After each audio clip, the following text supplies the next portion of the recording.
Welcome friends, welcome to ACT biology. आज जो हम टॉपिक स्टार्ट कर रहे हैं वो है एम्ब्रियोनिक डेवलपमेंट का पार्ट 2, जिसमें कि हम लोग इम्प्लांटेशन और ग्रेस्टुलेशन देखेंगे। ठीक है, हम लोगों ने अभी तक एम्ब्रियोनिक डेवलपमेंट में क्लीवेज और ब्लास्टुलेशन ये टॉपिक कंप्लीट कर चुके हैं। अब हम लोग उसके आगे की बात करेंगे। ठीक है, तो देखो, आफ्टर फर्टिलाइजेशन आपको पता है जाइगोट बन चुका है और जाइगोट से फिर मोरूला से ब्लास्टुला, और वो ब्लास्टुला जब बन गया तब वो यूट्रस में आ चुका है। अब वो क्या होगा, यूट्रस में इम्प्लांट होगा। यूट्रस में क्या होगा, फिक्स होगा। एंडोमेट्रियम में वो इम्प्लांट होगा, बरीड होगा, फिक्स होगा।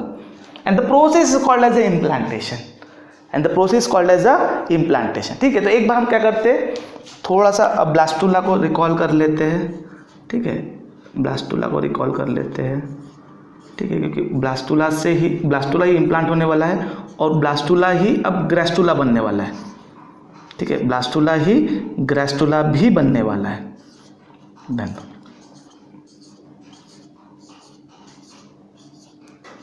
ठीक है, ब्लास्टुला ही, ये outer cells that is a trophoblast. ठीक है, ट्रोपोब्लास्ट, और ये था आपके जो ब्लू वाली सेल्स है that is a cells that is a embryoblast and the cells of matter is a embryonal cell mass, बराबर, या एम्ब्रियोनल नॉब। ठीक है, तो मैं पिछले लेक्चर में एक बात बताना भूल गया था कि जब ये ब्लास्टुला बन गया तो इसको भी मैं पोलैरिटी दे सकता हूँ।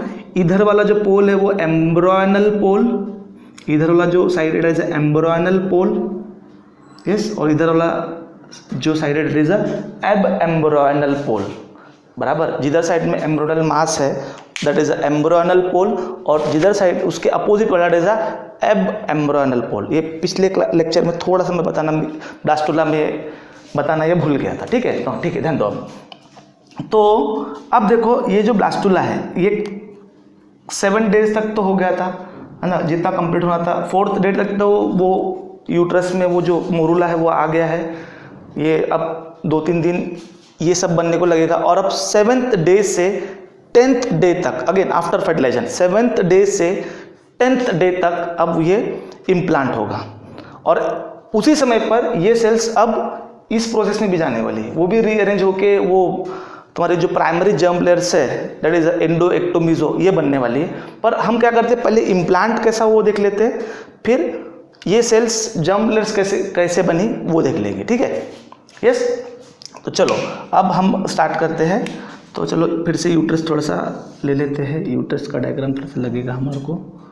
ठीक है, ये यूट्रस का एंडोमेट्रियम, ठीक है, और ये फंडस वाला पार्ट, ये फैलोपियन ट्यूब, ठीक है, और ये इसका है एंडोमेट्रियम। ठीक है, तो आपको पता है कि बेसिकली जो इम्प्लांट हो रहा है वो इस जगह पे इम्प्लांट हो रहा है, इस जगह पे इम्प्लांट होता है।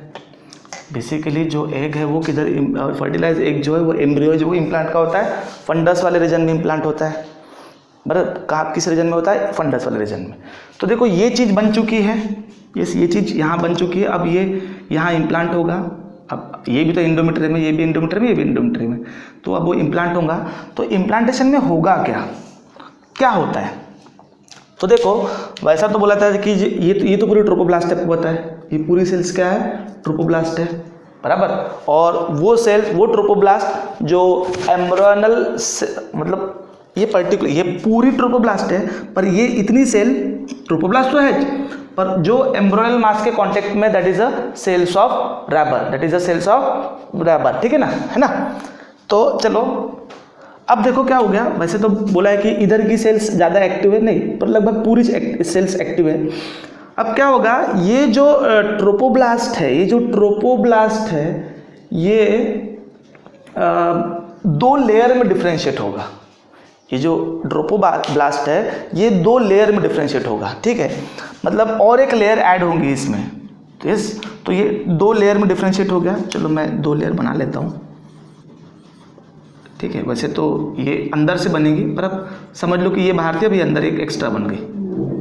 ठीक है, अब ये पूरा ओवरऑल ये 2 लेयर में डिफ्रेंशिएट होगा। ठीक है, अब आपको पता है कि ये तो पूरा ट्रोपोब्लास्ट है, तो ट्रोपोब्लास्ट अब 2 लेयर बन गई है, 2 डिस्टिंक्ट लेयर बन चुकी है सेल्स की। ठीक है, 2 डिस्टिंक्ट लेयर बन चुकी है। ठीक है, जोना प्रेसिडा तो कब का हट चुका है। अब देखो ये 2 लेयर में डिफ्रेंशिएट हो गया, क्योंकि अंदर में जो ब्लास्टोसील है उसको भी मेंटेन रखना है। तो देखो अब ये जो ट्रोपोब्लास्ट है ये 2 लेयर में डिफ्रेंशिएट हो गया है। ट्रोपोब्लास्ट जो है ये 2 लेयर में डिफ्रेंशिएट हो चुका है। ध्यान दो, यस। तो outer one it is a syncytiotrophoblast, outer one is a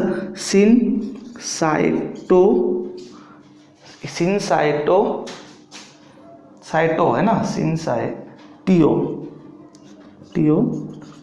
trophoblast, yes, syncytiotrophoblast, yes. और जो इनर वन है, इनर अंदर वाली जो है, ये अंदर वाली जो layer it is a cytotrophoblast, जो inner one it is a cytotrophoblast. अब फर्क क्या है, तो देखो जो अंदर वाली है वो नॉर्मल है, यस, और जो बाहर वाली है ना वो मल्टी न्यूक्लिएटेड है, और उसकी जो मेम्ब्रेन है, सेल मेम्ब्रेन जो है इस तरीके से ऐसे बाहर की तरफ ऐसी प्रोजेक्टेड हो गई है, ऐसे प्रोजेक्टेड हो गई है सेल मेम्ब्रेन उसकी प्रोजेक्टेड, मल्टी डेंस मतलब मल्टी न्यूक्लिएटेड, सभी का ये हाल होने वाला है, ठीक है, इस तरह से, यस, सब जो बाहर वाली जो, ठीक है, ऐसी प्रोजेक्ट होंगी। कहाँ प्रोजेक्ट होंगी? इस एंडोमेट्रियम में। और उसमें की जो लिटिक एंजाइम है वो क्या करेंगी, वो लिटिक एंजाइम क्या करेगी, इस एंडोमेट्रियम को डैमेज करेंगे, और इसके लिए अंदर ऐसा रास्ता बना के देंगे, ठीक है, यस। ऑब्वियसली उसको वहाँ पे ये सब क्या करेगी, उसको ये करेगी, और अंदर वाले ने क्या कर दी, सबको मेंटेन रख दिया, मतलब उसके अंदर की चीज़ बाहर भी निकली, और बाहर वाली सेल जो है, जो साइटोट्रोपोब्लास्ट, सिनसाइटोट्रोपोब्लास्ट है, उसने अपने लिए एंडोमेट्रियम में रास्ता बना लिया, ठीक है। और फिर आपको पता है कि एंडोमेट्रियम हिल होंगी और वो उसको अपने अंदर ले लेंगी, ठीक है। तो इस तरीके से ये जो चीज़ एंडोमेट्रियम में बरीड हो गया, and the process is called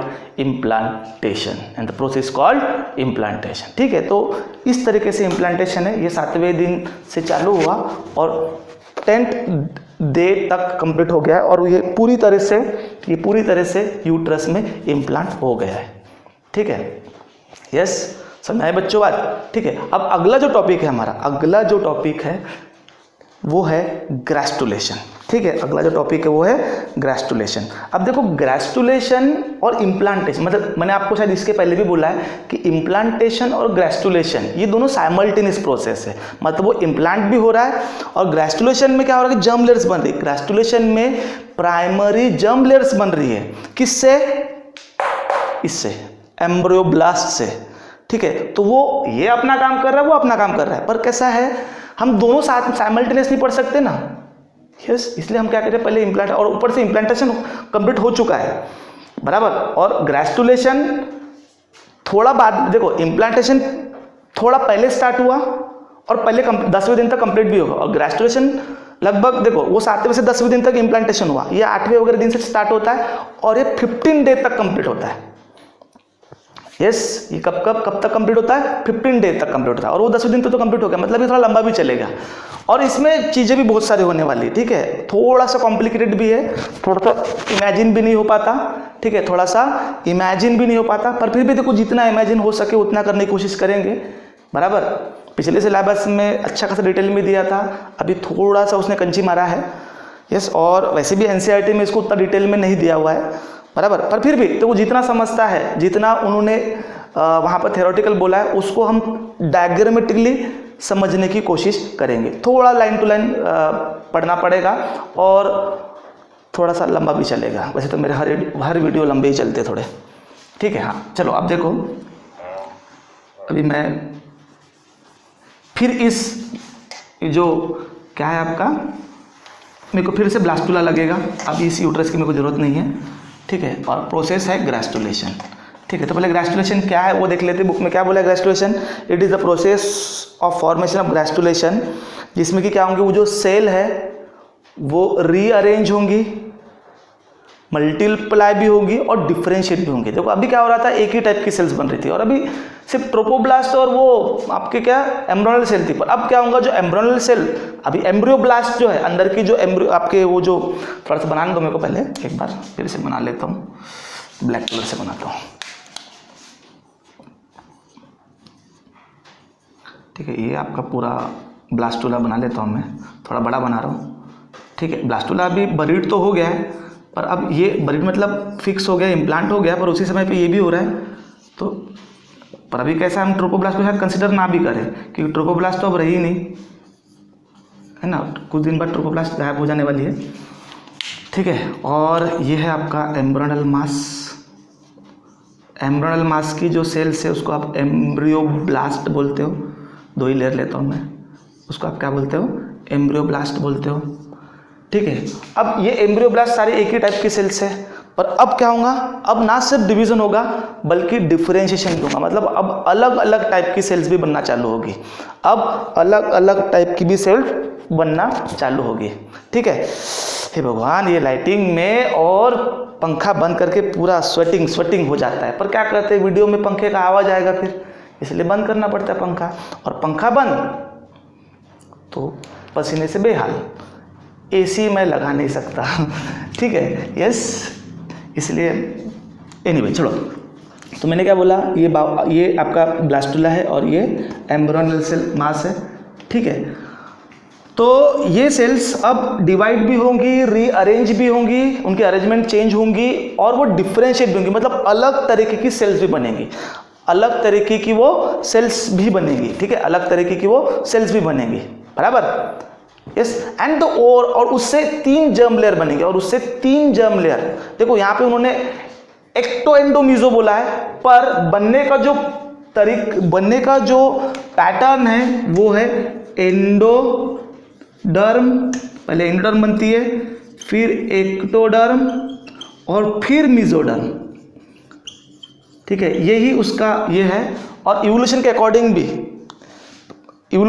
जो डिप्लोब्लास्टिक है उसमें एंडो और एक्टो है, बराबर, एंडो और एक्टो है, और ट्रिप्लोब्लास्टिक में बाद में फिर एक नई जर्म लेयर आई है। 3 जर्म लेयर से बॉडी बनी तो ट्रिप्लोब्लास्टिक, 2 जर्म लेयर से बॉडी बनी है तो डिप्लोब्लास्टिक, है ना, यस। सो ये दोनों पहले है, बाद में ये आई है, बनती भी ये पहले है, ये पहले। अब उन्होंने पता नहीं किस लॉजिक से एक्टो एंडो मीजो बोला है, वो शायद बाहर और अंदर वाली बात से बोला होगा, पर अगेन वो एम्ब्रियोनिक स्टेज में, क्योंकि अगर हम अपने बॉडी की बात करें तो सबसे बाहर में स्किन है, तो स्किन तो मेसोडर्म से बनी है, यस। अगेन वो हम एम्ब्रियोनिक स्टेज की बात कर रहे हैं, ओवरऑल पूरी बॉडी बन के समय तो बात कुछ और हो जाती है। ठीक है, सो अब ये सेल्स क्या होंगी, डिफरेंशिएट होंगी। अब ये सेल सारी तो ब्लास्टोमियर सी है, पूरी तो ब्लास्टोमियर ही थी ना, सब जाइगोट से आई हुई है। अब ये ट्रोपोब्लास्ट है, ये एम्ब्रियोनल से मास है, तो ये क्या होंगी, अब डिफरेंशिएट होंगी और इनकी मॉर्फोजेनिक मूवमेंट होंगे, जिससे कि 3 डिफरेंशिएट भी होंगे और ये मूव भी होंगी। And the process is called as a gastrulation. तो बेसिकली ग्रेस्टुलेशन में आपको क्या ध्यान में रखना है कि सर उस एम्ब्रियोनल मास से या उस एम्ब्रियोब्लास्ट से जर्म लेयर्स बन रही है, एम्ब्रियोब्लास्ट से जर्म लेयर बन रही है। ठीक है, हाँ, ध्यान दो। अब सबसे पहले क्या होगा, ध्यान दो, ये जो एम्ब्रियोनल मास है इसकी सेल्स को मैं 2 लेयर में डिफरेंशिएट कर रहा हूँ। ठीक है, तो ये जो सेल्स ऑफ रैबर से जो जुड़ी हुई है, अब ये इतना पार्ट सेल्स ऑफ रैबर है ना, तो सेल्स ऑफ रैबर से जो सेल्स जुड़ी हुई है उस लेयर को बोलूँगा मतलब मैं इपीब्लास्ट, थोड़ा ब्लैक कलर से बना के दिखा देता हूँ। ठीक है, ये जो पोर्शन है इतना, ये इसको 2 लेयर में डिफरेंशिएट कर रहा हूँ मैं, एम्ब्रियोनल मास की सेल्स को मैं 2 लेयर में डिफरेंशिएट कर रहा हूँ। ठीक है, तो जो सेल्स ऑफ रैबर से जुड़ी हुई है दैट इज अ इपीब्लास्ट, और जो इधर की तरफ में दैट इज अ हाइपोब्लास्ट, जो इधर की तरफ में वो हाइपोब्लास्ट। ऑब्वियसली ये क्या है, ब्लास्टोसील है ना, वो जो जगह है वो क्या है, ब्लास्टोसील है ना, ब्लास्टुला ही तो है, ब्लास्टुला से अब वो ग्रेस्टुला बन रहा है ना। हाँ, अब देखो ये जो सेल्स है, देखो अब ये जो सेल्स इधर की जो फ्री एंड की सेल्स है, अब ये डिवाइड होना चालू हो जाएंगी, डिवाइड हुई, ठीक है, ऐसे चारों तरफ। अब ऑब्वियसली ये मैं 2 डायमेंशनल बना रहा हूँ और ये स्ट्रक्चर स्फेरिकल है, तो ये जो है ये एक्चुअली में इस तरीके से, ठीक है, ये इस जैसे ये चालू हुई तो ये इस तरीके से ऐसी डिवाइड, मतलब खुद के अंदर उसने एक कैविटी ले ली है, बराबर। ये ऐसी चारों तरफ से, मतलब ये ब्लास्टोसिल में और एक कैविटी बनी है। यस, तो ये कैविटी बन गई है, एक ऐसा स्पीयर लाइक स्ट्रक्चर बना है जिसकी ये वॉल है, बराबर। And that sphere like structure एक सैक लाइक स्ट्रक्चर, एक मड़का टाइप स्ट्रक्चर बन गया है, बराबर, जिसकी वॉल जो है, जिसकी ये वॉल है उसकी, ये इसके अंदर की जगह होगी। यस, तो ये जो वॉल है वो है एंडोडर्म, और जो उसके अंदर जगह बनी, दैट जगह is called as yolk sac. ठीक है, तो मैं एक अलग से बना देता हूँ योक सैक। ठीक है, ये योक सैक बना दिया मैंने। ठीक है, योक सैक का सिर्फ एंट्री दिखा रहा हूँ मैं, और योक सैक की सिर्फ एंट्री दिखा रहा हूँ, बाकी की है वो 2 डायमेंशन। आपके देखो जो फाइनल डायग्राम देखिए उसमें योक सैक दिखाया हुआ है। ठीक है, योक सैक। ठीक है, तो ये एंट्री है उसकी, अंदर में और है वो ऐसा पूरा, सिर्फ मैंने उसका एंट्री दिखा है। ठीक है, तो ये बन गया आपका पहला लेयर योक सैक। ठीक है, हो गया। अब और क्या होगा, हाँ, अब ये जो सेल्स है, अब चलो ये सेल से तो ये चीज़ बन गई, ये सेल से ये चीज़ बन गई, मतलब एंडोडर्म बन गई है पहली, जिस एंडोडर्म बन गई है, बराबर। योक सैक भी बन गया है, बराबर, और उस योक सैक बना उसमें योक नहीं है, बराबर।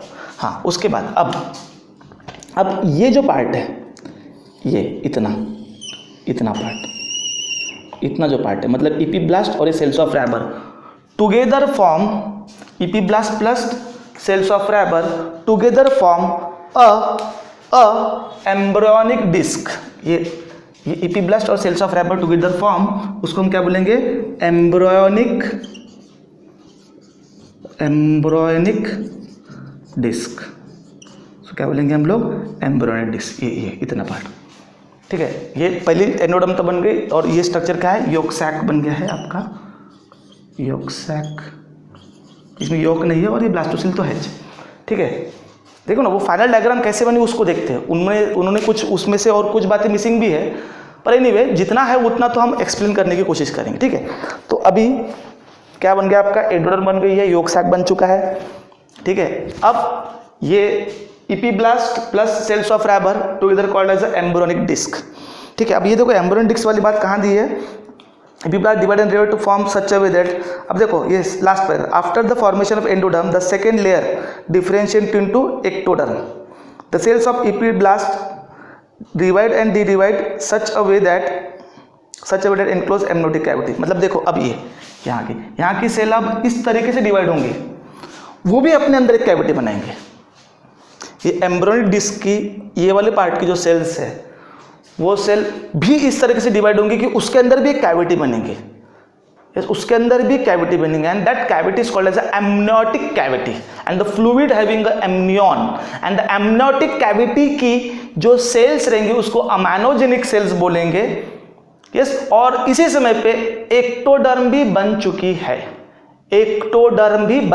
है, ठीक है। तो उस एमनियोटिक कैविटी, एमनियन, ये एक कैसा है, देखो ये सब ट्रोपोब्लास्ट तो गायब होने चला है, पर जो एम्ब्रियो के अराउंड जो मेम्ब्रेन बनती है वो ह्यूमन बीइंग में 2 होती है, अंदर के साइड में एमनियन और बाहर के साइड में कोरियन। आप देखो फाइनल डायग्राम में ऐसे छोटे छोटे गोले बने हुए, और उसमें कोरियन लिखा होगा। ठीक है, इन्होंने कोरियन कहाँ से बनी ये नहीं बताया, एमनियन के बारे में बताया, पर ध्यान में रखो कि ह्यूमन एम्ब्रियो को 2 एक्स्ट्रा एम्ब्रियोनिक कोटिंग है, अंदर साइड से एमनियन, बाहर साइड से कोरियन, और फिर उसके अंदर फ्लूइड है, दैट इज एमनियोटिक फ्लूइड। बच्चे के अराउंड फ्लूइड होता है बोलते हैं ना हम लोग, और उस फ्लूइड को हम लोग क्या बोलते हैं, एमनियोटिक फ्लूइड, बराबर। बच्चा यूट्रस में, तो बच्चा एक बलून लाइक स्ट्रक्चर पे होता है, तो जो बलून लाइक स्ट्रक्चर की जो मेम्ब्रेन है वो कोरियन और एमनियन ने बनाया, किसने बनाया, कोरियन और एमनियन। ठीक है, तो यहाँ पर क्या हुआ कि ये जो सेल्स है वो इस तरीके से डिवाइड हुई है कि एक एमनियोटिक कैविटी बन गई, जिसके अब ये इस तरीके से, देखो यहाँ पे इस तरीके से डिवाइड होने वाली है, मतलब ये इस तरीके से ऐसा डिवाइड होते हुए जाएंगे। ठीक है, और इस तरीके से ये इधर इसका बेस भी रहेगा, तो एम्ब्रियोनिक डिस्क जो है वो इधर की तरफ पुश हो गई। तो देखो ये यहाँ पे कैविटी बन गई, यहाँ पे अमाइनोजेनिक सेल्स भी है, और जो एम्ब्रियोनिक डिस्क है वो यहाँ पे आ चुकी है, एम्ब्रियोनिक डिस्क है वो यहाँ पे आ चुकी है, बराबर। और यहाँ अब वही स्ट्रक्चर आप उसको क्या बोल रहे हो, एक्टोडर्म। ये यहाँ पे एक्टोडर्म भी है, यस, यहाँ पे एक्टोडर्म भी है, यहाँ पे आपका एंडोडर्म भी है, और यहीं पर बीच में आगे चल के एक प्रिमिटिव स्ट्रिक बनती है उस एक्टोडर्म और एंडोडर्म के बीच में। इस एक्टोडर्म और एंडोडर्म के बीच में एक प्रिमिटिव स्ट्रिक बनती है, बराबर। And that primitive streak overall anterior to posterior होती है, ओवरऑल एंटीरियर टू पोस्टीरियर होती है, और वो उस योक सैक के साथ कॉमन भी होती है। पर वो जो प्रिमिटिव स्ट्रिक जिससे बनी है, प्रिमिटिव स्ट्रिक जो कॉर्ड लाइक स्ट्रक्चर जो बना है, सेल से बना है, वो किससे बना है, वो बना है मेसोडर्म से। वो किससे बना है, मेसोडर्म से, और वो फिर योक सैक का कंबाइन होगा। इसलिए फिर अब जब योक सैक की जो कैविटी है, योक सैक की कैविटी को गट की कैविटी माना जाता है पहले। अब गट है पर माउथ बनने कोच है, तो हम लोगों की बॉडी में एनस पहले बनता है, हमारे बॉडी में एनस पहले बनता है, तो एनस की ओपनिंग बन जाएंगी, और फिर वो एनस की ओपनिंग बन गई, गट भी बन गया, आगे चल के माउथ भी बन ही जाएगा, ठीक है। यस, ये चीज़ एनिमल किंगडम की स्टार्टिंग में थोड़ा दिया हुआ है कि एनिमल किंगडम में बताया गया कि गट अगर कंप्लीट है तो कैसा है, नहीं है तो फिर कैसा है, फिर अगर नहीं है, अगर है तो माउथ पहले बन रहा है कि एनस पहले बन रहा है। तो हमारे जो पहले वाले हैं, यस, हायर वन में, हायर ऑर्गेनिज्म में एनस पहले बनता है, ब्लास्टोपोर पहले बनता है, एनल ओपनिंग पहले बनती है, बाद में माउथ बनता है। और जो हमारे से जो थोड़े पहले वाले, हम लोग जब मैं फाइलम वगैरह बताऊंगा तब बताऊंगा ये सब बातें, ठीक है, उसमें माउथ पहले बनता है, और किसी में तो ओपनिंग ही नहीं है। यस, पॉरीफेरा की बात करें तो गट ही नहीं है, उसके बाद गट है तो सिर्फ एंट्री और एग्जिट नहीं है। यस, कंप्लीट गट है ना आप लोगों का, माउथ भी है और उसके बाद में एग्जिट भी है, एनस भी। हाँ, तो ये बात, तो यहीं पर बीच में फिर मेसोडर्म भी बनती है, और वो मेसोडर्म, तो देखो यहाँ पर ये दो कैविटी भी बन गई, एमनियन, योक सैक, और ये तीन जम्प जैसी बन गई। और मेसोडर्म क्या करती है, ऐसा कवर भी करती है। देखो यहाँ पे ऐसी स्कैंटी सेल्स होंगी उस डायग्राम में, देखो ऐसी गोल गोल जो सेल्स है वो तो कोरियन है, वो तो कोरियन है, और बाद में ऐसी स्कैंटी सेल्स भी है। तो वो जो स्कैंटी सेल्स वो एक्स्ट्रा एम्ब्रियोनिक मेसोडर्म है, जो कि अगेन एम्ब्रियो का पार्ट नहीं है, ठीक है। एम्ब्रियो के पार्ट में यहाँ की सेल्स इन्वॉल्व होनी, इतने पार्ट की, ठीक है। तो देखो मैंने क्या बोला कि ये जो पार्ट है, इस पार्ट का एम्ब्रियो में इन्वॉल्व होगा, ये एमनियोटिक कैविटी, ये योक सैक, और ये पार्ट में आपकी एंडो एक्टो मीजो तीनों है। यस, और अब ये बॉडी के ऑर्गन्स बनाएंगे, एंड द ऑर्गन्स बनने वाली प्रोसेस दैट इज ऑर्गेनोजेनेसिस, बराबर। ऑर्गन बनने वाली प्रोसेस दैट इज ऑर्गेनोजेनेसिस, ठीक है। तो फिर बाद में उन्होंने बताया भी कि एक्टोडर्म से आपके बॉडी के कौन से पार्ट बने हैं, एंडोडर्म से आपके बॉडी के कौन से पार्ट बने हैं, मेसोडर्म से आपके बॉडी के कौन से पार्ट बने। तो थोड़ा सा पढ़ के देख लेते हैं। Ectoderm give rise to epidermis, skin का, देखो स्किन हम स्किन में 3 लेयर्स होती है, एपिडर्मिस, डर्मिस और हाइपोडर्मिस। स्किन 3 लेयर से बनी होती है। तो उसका जो एपिडर्मिस है, यस, वो एक्टोडर्म से हेयर,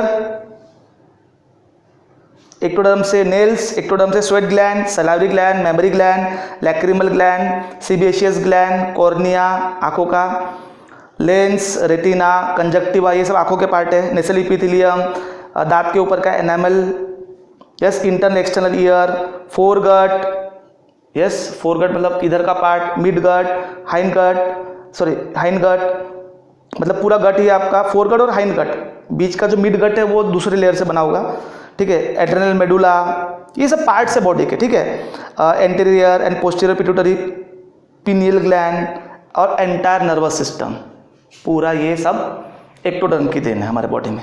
फिर मेसोडर्म से, इससे हमारे बॉडी की सब मसल्स बनी, सिर्फ आइरिस मसल नहीं बनी हुई है और सीलियरी मसल नहीं बनी हुई है, वो एक्टोडर्म से बनी है। फिर कनेक्टिव टिश्यूज, डर्मिस, स्किन का डर्मिस, मैंने शायद पहले रॉन्ग बोल दिया था, आउटर पार्ट एक्टोडर्म से, ठीक है, सॉरी। हाँ, फिर adrenal cortex, heart, blood vessel, lymphatic vessels, middle ear का मिडल पार्ट, डेंटाइन, दांत की सेकेंड लेयर, आउटर इनामल, उसके बाद में डेंटिन होता है। यूरिनरी और रिप्रोडक्टिव डक्ट्स, गोनैड्स मतलब टेस्टिस ओरी, किडनी, स्क्लेरा और कोरॉइड, ये आंखों के स्ट्रक्चर, स्क्लेरा और कोरॉइड, जब आगे पढ़ाऊंगा तब बताऊंगा ये सब बातें, ठीक है, मतलब स्ट्रक्चर्स बताऊंगा तब। अब वो तो क्या यहीं से मिल जाता है कि बॉडी का कौन सा पार्ट कौन सी चीज़ों से बना हुआ है, ठीक है। उसके बाद एंडोडर्म, एंडोडर्म से क्या क्या, मिडगट, ग्लैंड्स बॉडी की, stomach, intestines, sorry glands of stomach, not overall glands, फिर स्टमक और इंटेस्टाइन की glands, tongue, tonsils, lungs, trachea, bronchi, larynx, urinary bladder, vagina, liver, pancreas, thyroid gland, parathyroid gland, thymus gland, मतलब ज़्यादातर glands endodermal origin की होती है, ठीक है, पर पिट्यूटरी ग्लैंड नहीं है। यूस्टेशियन ट्यूब, अगेन ये ईयर से रिलेटेड स्ट्रक्चर है। Epithelium of urethra, lining of middle ear, ये सब एंडोडर्म से बना हुआ है, ठीक है। तो ये सब बॉडी के अलग अलग पार्ट्स हैं। ऐसे कई ऑर्गन्स हैं जिनके अलग अलग पार्ट अलग अलग इससे बने हुए, अलग एक स्ट्रक्चर होते हुए भी उसके अलग अलग पार्ट अलग अलग जर्म लेयर के देने हैं, ठीक है। तो ये था अबाउट ग्रेस्टुलेशन, ठीक है। तो हमारा जो नेक्स्ट स्टेम सेल्स के बारे में, ठीक है, तो चलो स्टेम सेल्स के बारे में बता देता हूँ कि जो स्टेम सेल्स है क्या बोलता है कि ये हमारे बॉडी की वो सेल्स है, जब हमारा बॉडी बन रहा है, यस, तो वो सेल्स अभी डिफरेंशिएट नहीं है, मतलब वो किसी परमानेंट शेप और परमानेंट फंक्शन को नहीं लिया उसने, पर they having a capacity to divide, the capacity to divide and differentiate, वो बॉडी की किसी भी सेल्स में वो डिफरेंशिएट हो सकती है, बराबर।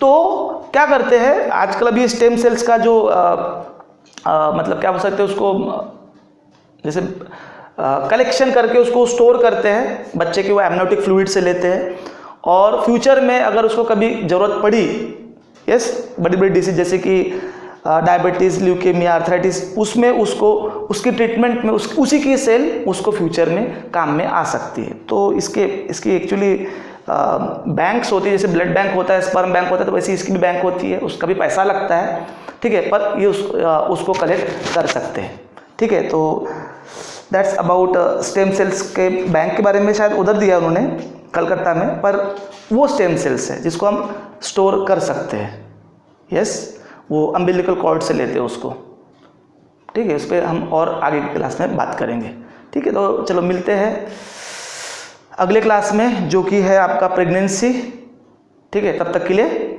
Bye bye.